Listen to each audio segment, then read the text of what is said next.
Don in London, hello. April 19th, 2010. My video is all about recovery from addiction to either substance or behaviour. My addictive substance, alcohol. My behaviour, equally addictive. People, places, things. Work, relationships, collecting, materialism. Trying to fill a gap inside, that emptiness that was there for a long time. And it was capped over with fear. And a bit of ego, and a lot of brave facing, stiff upper lip. I was taught to do that. Put on a brave face and have a stiff upper lip. In other words, don't let people in. And the problem is, not letting people in means I stopped learning. I didn't learn too well about life.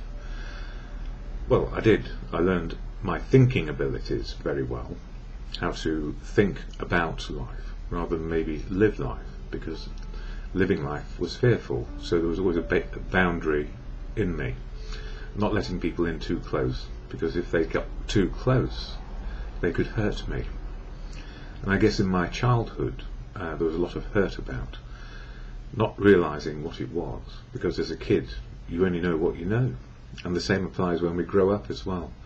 So I applied a great big filter very, very early, and that was alcohol, and it stopped my development, or stunted my development in certain areas of feeling, how to love, be loved, and do something useful, which is to live life in the day.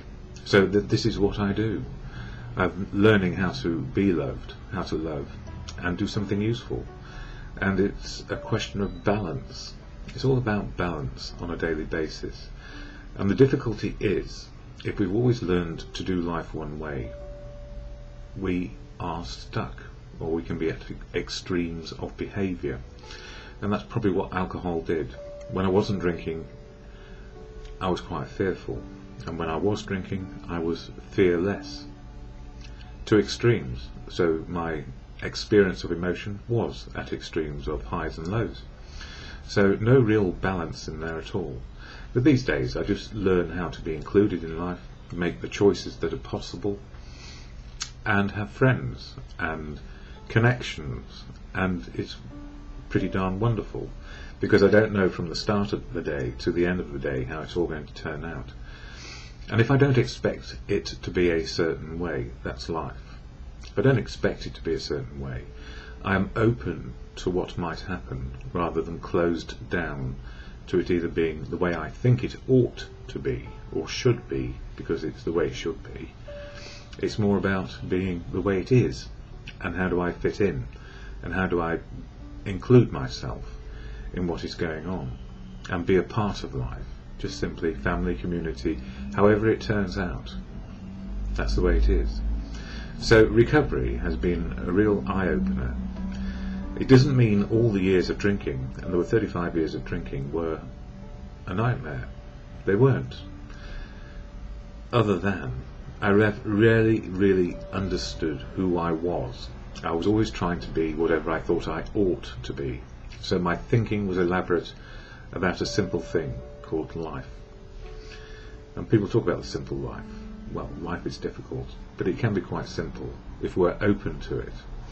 So what's helped me most over the last few years be sober? I didn't do it on my own. A fellowship, Alcoholics Anonymous, was a great big part of the start, and it remains the bedrock of what helps me be included in life today, seeing what life is and how it can be. So AA, Alcoholics Anonymous, is a great big part of my story. The anonymity bit is really important. It's a sanctuary to find the truth of who we are. So AA fellowship, Anonymous, is extremely important. In fact, it's part of the bedrock. How we approach anonymity, like we would with if we were going to a psychiatrist, a counsellor, or a doctor, it's a confidential place to share how we are, find the truth of who we are.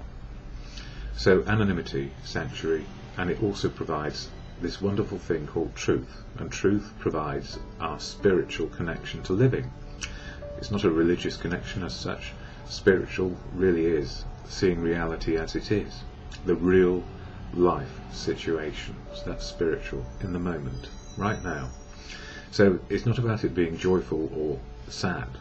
It's just as it is. It can be joyful or it can be sad, as life happens. So reality is spiritual for me, and it's the ability to cope with it. That's what fellowship gives me. So what is AA? I share about it here because it is part of my story. So people who go to AA can pick up and see this video, or it's for people who can't get out and need a bit of encouragement in sharing, or it's for people who know nothing about AA, and I try and provide a balanced view by saying what it is, what is AA, and also sharing some of the readings which are pertinent to the 12-step program of changing our attitude and behaviour to one day sober at a time.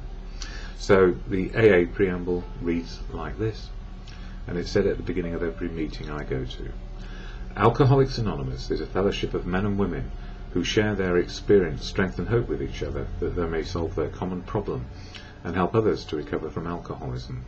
The only requirement for membership is a desire to stop drinking. There are no dues or fees for AA membership. We are self-supporting through our own contributions. AA is not allied with any sect, denomination, politics, organisation or institution, does not wish to engage in any controversy, neither endorses nor opposes any causes. Our primary purpose is to stay sober and help other alcoholics to achieve sobriety. So if you ever get to a meeting, you will hear the voices of many, and I am just one voice, and I don't represent AA. I do not speak for it, never can, never will. I'm just a person who is in recovery, sharing how it works for them. So what I say, it doesn't represent AA, it just presents me in recovery. But I couldn't have done it without AA, so if I didn't share about AA, well, where would I be? I would be full of ego, putting on a brave face and saying how wonderful I am, but I'm not. I'm just an ordinary human being. And the last couple of days have been pretty darn good for me, in many respects. That is, understanding where I am today, how I am feeling, why, and what can I do. Just knowing enough. And that's good. So, I've been reading from a couple of books. One is called The 12 Steps and 12 Traditions, this one. All about the step 4, which is called the Fearless Moral Inventory. Being able, 12 steps, 12 months. 12 steps of action to change attitude and behaviour, 12 months, 1 a month. And in the Daily Reflections, this book, it concentrates on step 4. So for April 19th, it talks about brothers in our defects, or as I call them, extremes of character traits. We recovered alcoholics are not so much brothers in virtue as we are brothers in our defects, or extremes of character traits, and in our common strivings to overcome them.